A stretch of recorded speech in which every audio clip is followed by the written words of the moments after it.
T20 ప్రపంచ cup 2026 tournament నేపథ్యంలో Pakistan cricket board మరోసారి యూటర్న్ తీసుకుంది.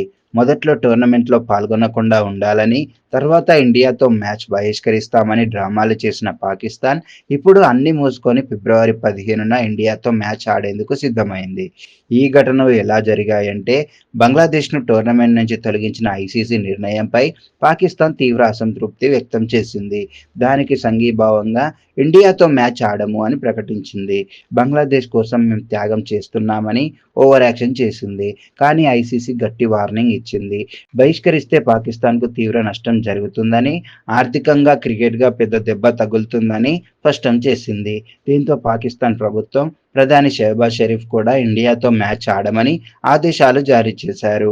ఐసీసీతో చర్చలు జరిపిన తర్వాత బంగ్లాదేశ్కి కొన్ని రాయితీలు ఇచ్చిన తర్వాత పాకిస్తాన్ యూటర్న్ తీసుకుంది. ఇప్పుడు ఫిబ్రవరి 15న కొలంబోలోని ఆర్ ప్రేమదాస్ స్టేడియంలో ఇండియా వర్సెస్ పాకిస్తాన్ మ్యాచ్ ఖచ్చితంగా జరగనుంది. ఈ నిర్ణయంతో ఐసీసీకి సుమారు $174 మిలియన్ రెవెన్యూ నష్టం తప్పింది. ఈ యూటర్న్పై మాజీ పాకిస్తాన్ క్రికెటర్ షాహిద్ అఫ్రిది తీవ్రంగా స్పందించారు. మొదట్లో బహిష్కరణకు మద్దతు ఇచ్చిన అఫ్రిది ఇప్పుడు యూటర్న్ తీసుకోవడంపై ఆగ్రహం వ్యక్తం చేశారు. ఎందుకు ఈ చిల్లర వేషాలు వేస్తున్నారు? ఆడితే ఆడండి, లేకపోతే మానేయండి. 2 తలల పాములాగా నాటకాలు ఆడకూడదు అంటూ స్ట్రాంగ్ వార్నింగ్ ఇచ్చారు. ముందు ఇండియాతో ఆడమని డ్రామాలు చేసి ఐసీసీ బెదిరించగానే తోక ముడిచారని నిప్పులు చెరిగారు. పాకిస్తాన్ పరువును ఇండియా కాళ్ల దగ్గర పెట్టారు. డబ్బుల కోసం పరువు అమ్మేశారు.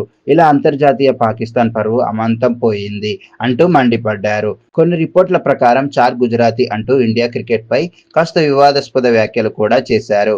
ఈ వ్యాఖ్యలతో పాకిస్తాన్ క్రికెట్ బోర్డుపై, ప్రభుత్వంపై దుమారం రేగింది. మొత్తంగా చూస్తే రాజకీయాలు, ఆర్థికం, క్రికెట్ స్పిరిట్ మధ్య జరిగిన ఈ డ్రామా చివరికి క్రికెట్ గెలిచింది.